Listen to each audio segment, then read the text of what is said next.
Hello everybody, I'm Gwen Campbell-Mindes. Welcome to Gwen's Bookish Ramblings. I'm sure everybody who's been here before will recognize the cat, and you all know what this means. Another Cat Who book.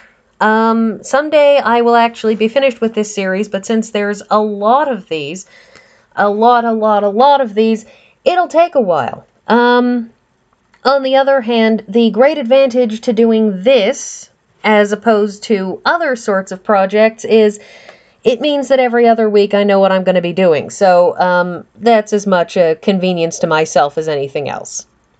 So, our Cat Who book this week, the next one in the series, The Cat Who Came to Breakfast. Now, breakfast in this particular one references you will all be shocked to hear, I'm sure, a new location. Because Qwill, of course, has decided to go traveling again and be in a new location, because that's how these books work. In this particular novel, it opens with Qwillerin and Arch Riker and Arch's new wife, the once Mildred Handstable, now Mildred Riker. They are, and Polly Duncan as well, they are having dinner together, and they get to discussing the brand new resort that XYZ Enterprises, and I do say XYZ because this is set in the US and not in Canada where it would be Z, because we all know that Z is correct and Americans are just wrong. XYZ Enterprises has decided to open up a resort on Breakfast Island, or rather what they're calling Pear Island. It actually winds up being discussed over the course of the book, the names of this island, because of course the name on the map is Pear Island, because it's narrow at one end and wide at the other, and so people say, oh, it looks like a pear. However, locals, that is people in Moose County and Lockmaster County and Burr Township and so on and so forth, they all called it Breakfast Island, which Qwillerin is somewhat bemused by why anybody would insist on calling it Pear Island in all of the advertisements when you could call it Breakfast Island, which to him sounds much more appetizing, but we all know that these books are at least half about food.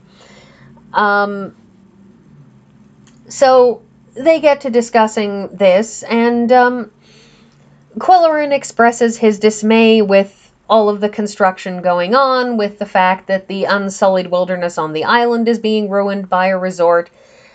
This is a book that actually has a lot of sardonic mentions.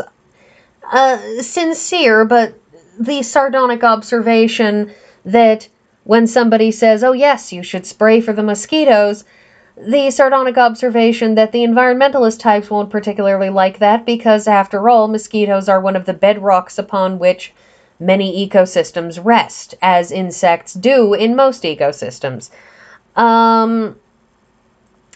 So basically, they've set up a large sort of Disneyland-like little strip, and if you've ever been to towns that have been built almost solely for the purpose of being tourist areas, you'll know what I'm talking about. Whistler, downtown Whistler in British Columbia and Canada is an excellent example of this, of a town where the tourist zone looks like somebody took a portion of Disneyland and dropped it in the mountains somewhere for some unknown reason, and it's very, very strange looking.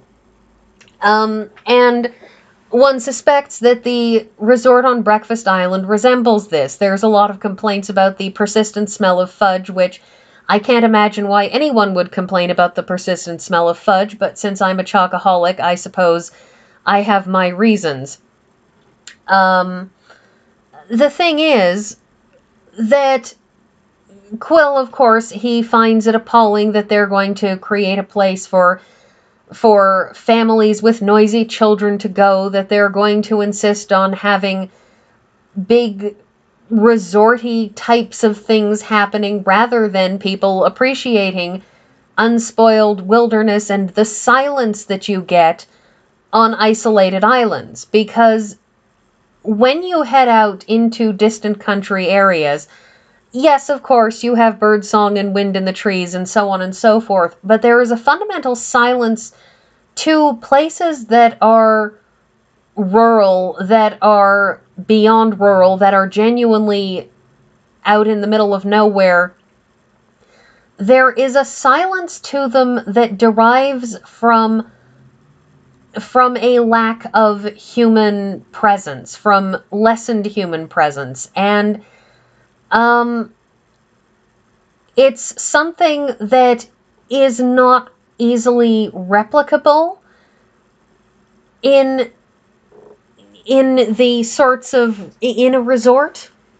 So Qwillerin's objections are very, very understandable. Qwillerin's desire to head right smack straight over there when Nick Bamba, who is married to a woman who's good with cats and who has helped Qwillerin in several of his investigations in the past, calls Qwill and says that he thinks that there are suspicious things going on the island, and Nick Bamba and his wife Lori have both moved there for the purpose of opening up a bed and breakfast. And so Qwill agrees to go out there and to check out what's happening, because one man has drowned in a pool and somebody else died from food poisoning, and somebody else had a terrible accident on steps that had, at least according to the Bambas, been inspected by a proper building inspector just days before the accident happened. So they were both entirely baffled by this, given that, well, the building had been inspected. If it had been inspected, the steps shouldn't have broken like that.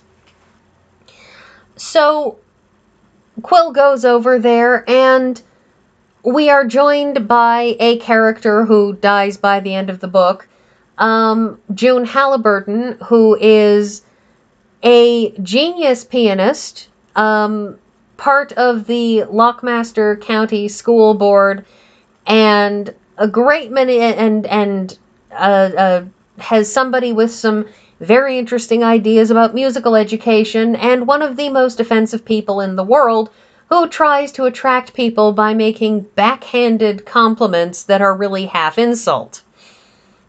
Which, I mean, is what a backhanded compliment is, but Qwillerin, she winds up suggesting to Qwillerin that, why don't you write something for a musical review for me? I mean, it'll be good practice for you, and I might even consider using something, she says, and Qwillerin has to stifle himself from informing her rather sharply that he'd been writing musical reviews since he was in university, and had been doing so since before she was born, the aggravating woman. And in the course of this book, Coco doesn't have many things to knock over. Coco basically plays with dominoes. Qwillerin, in a fit of desperation to entertain Coco, sets him up with a new game involving dominoes, and Qwill, using that old saw of, 1 is A, 2 is B, and so on and so forth, asks Coco if he would be willing to